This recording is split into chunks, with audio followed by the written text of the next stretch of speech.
Bonjour à tous et bienvenue sur Crypto Flash, la chaîne de l'actualité crypto. Aujourd'hui, je vais vous parler de prédictions autour du prix du Bitcoin. On va aussi parler de airdrop. Je vais vous parler de Solana aussi et du nouveau projet de CZ. Tous les jours, le meilleur de l'actualité crypto. N'hésitez pas à vous abonner, activer la cloche. Tout de suite, le cours des crypto-monnaies. Une baisse globale du marché de 1,4% aujourd'hui. Bitcoin en baisse d'un peu moins de 1%, 67 600 $. Ethereum en baisse de 2,9%, 3 500 $. BNB en baisse de 3,7%. Avalanche, hausse de 13,6% aujourd'hui. Avalanche, du coup, vient de dépasser Cardano. Ils ont inversé leur place de 9e et 10e. Donc voilà, bravo à Avalanche. Et tout de suite, le cours du Bitcoin. Quel sera le cours du Bitcoin d'ici la fin de l'année 2024? Et bien, selon Standard Chartered, ça serait de 150 000 $. Leur prédiction avant, elle était de 100 000 $, donc ils viennent d'augmenter la prédiction suite à l'ensemble des bonnes nouvelles autour du Bitcoin en cette année 2024. Et ils pensent même que le prix pourrait atteindre 250 000 $ en 2025 si les ETF spot Bitcoin continuent vraiment de bien marcher. Donc bon, après, il faut faire attention, je vous parle de cette prédiction, mais on va revenir un peu en arrière. Là, on est le 18 mars 2024, mais qu'est-ce que Standard Chartered disait le 5 décembre 2022? Eh bien, il disait que le prix du Bitcoin pourrait baisser de 70% et atteindre 5000 $. Donc bon, ils sont pas non plus parmi, enfin, on va dire les plus fiables au niveau de leurs prédictions, mais c'est toujours intéressant de voir comment le marché anticipe les choses en bull market et comment le marché anticipe les choses en bear market et se dire que la vérité, elle est peut-être entre les deux, quoi. C'est peut-être pas 250 000 ou 150 000, c'est peut-être pas non plus 5000 en bear, mais voilà, c'est un peu moins et voilà, je voulais quand même vous en parler. Il y a aussi c'est le président de Binance, le nouveau président de Binance qui lui voit bien le Bitcoin atteindre les 80 000 $ d'ici la fin de l'année. Donc vous voyez, les prédictions, on en a vraiment dans tous les sens. Honnêtement, personne ne sait, c'est pour ça qu'on parle juste de prédictions. Je voulais aussi vous parler de l'USDT en Europe. L'USDT en Europe qui pourrait être banni des divers exchanges européens dans le cadre du nouveau projet de loi MiCA. Et là, c'est OKX, le premier exchange majeur qui retire les divers paires de trading USDT pour tous les Européens. Donc ça, c'est quelque chose de très impactant. Ça va impacter la liquidité pour les utilisateurs. On va voir comment les autres exchanges vont faire. Est-ce que Binance va retirer l'USDT? Est-ce que Coinbase va retirer l'USDT? Ça serait dramatique, on va dire, pour l'USDT, en tout cas, s'ils perdent autant de parts de marché. Mais bon, pour l'instant, il n'y a pas vraiment de stablecoin qui peut venir remplacer l'USDT qui a eu le tampon MiCA. On va voir si ça va arriver prochainement. Mais voilà, c'est, je pense, intéressant de voir que l'USDT, ils sont pas dans l'optique de se faire réguler pour le moment par l'Union européenne et de rentrer dans le cadre de MiCA.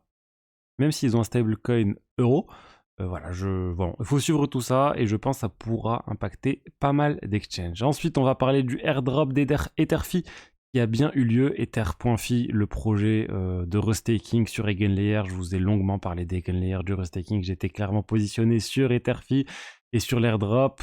Je suis plutôt satisfait de ce qui vient de se passer. Le token a certes baissé au listing de 28%, mais voilà, moi j'étais connecté là dès le lancement, j'ai pu vendre au début, donc un peu au-dessus de ce prix, enfin au-dessus de ce prix même, autour de 4 $ si vous voulez savoir.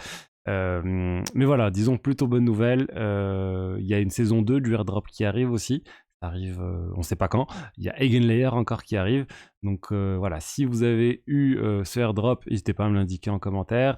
Je sais qu'il y a pas mal de personnes qui ont suivi ma formation et justement dans le groupe privé où je partage ce type de choses ont profité de ce airdrop et ont eu des airdrops très sympas. Donc si ça vous intéresse de savoir ce que je vais faire par la suite, d'ailleurs je ne sais pas exactement comment je vais placer tout ce que je viens de gagner avec l'airdrop Etherfi. Je suis en train de voir les diverses solutions de rendement pour l'Ether et pour l'airdrop. N'hésitez pas à vous inscrire, vous avez le lien dans la description. Ensuite, on va parler de Solana. Et de Dog with Hat. Dog with Hat, le token, le même coin qui vraiment fait beaucoup de bruit sur Solana.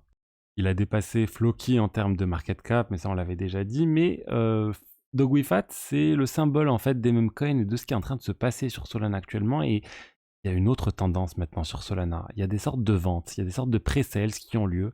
Il y a des comptes Twitter qui balancent un lien avec plutôt qui balancent juste une adresse Solana, et pour dire aux gens de venir déposer des cryptos pour la vente de leur nouveau meme coin. Il y a eu BOM qui a été le premier, je vous en ai parlé. Et là, en fait, ce type de vente, on fait vraiment énormément de bruit, ont généré beaucoup d'argent. On parle de 100 millions qui ont été levés en 3 jours, c'est juste énorme pour tout ça. Mais voilà, je vous l'ai dit, il y a énormément de risques sur ces projets. Il y a plein de choses qui peuvent se passer. Et aujourd'hui, on a pu voir ce qui s'est passé avec l'un de ces projets, le projet Slurf. Pareil, il y avait un compte Twitter qui a tweeté l'adresse, les gens commençaient à déposer, il a levé 10 millions de dollars. Et le créateur du projet a détruit les 10 millions de dollars qui ont été levés, en tout cas l'allocation des utilisateurs, les tokens que devaient recevoir les utilisateurs qui ont déposé les tokens en question, et ben ils ont absolument rien reçu. C'est dramatique pour eux, mais c'est une bonne nouvelle pour le token. Le token, suite à ça, suite à cette annonce comme quoi le développeur a fait n'importe quoi et a détruit cet argent, on peut le voir dans la blockchain, que l'argent a été bloqué, il ne peut plus être distribué, il n'a plus les droits pour mettre à jour le smart contract, donc vraiment il ne peut plus rien faire. À part la liquidité qui a été mise sur les exchanges décentralisés, du coup le token peut être acheté et vendu, mais au final, les personnes ont bien perdu de l'argent. Mais malgré ça, le token a été listé sur les gros exchanges, et du coup, ça a fait pump le token. C'est assez hallucinant. On parle actuellement de 200 millions de dollars de fully diluted market cap. On a même atteint beaucoup plus. On s'est rapproché des même plus de 500 millions, je pense. C'est énorme pour un token qui vient de se lancer. Oui, c'est l'effet mauvaise pub, en fait, bad buzz lié au burn de 10 millions de tokens. Mais ça veut aussi dire en fait que y a moins de tokens en circulation, et il y a les LP, donc les tokens disponibles sur les exchanges, les gens se les sont arrachés suite à ça, et ce qui explique la hausse, même si là on peut voir que ça a baissé suite au pic. Et aujourd'hui, on a aussi eu un tweet. On a eu un tweet de CZ, l'ancien président de Binance, qui nous parle de son nouveau projet. Il dit « Je suis en train de préparer un nouveau projet. Non, il n'y aura pas de token. C'est un projet en lien avec l'éducation. On ne sait pas trop exactement, et il va donner plus de détails prochainement.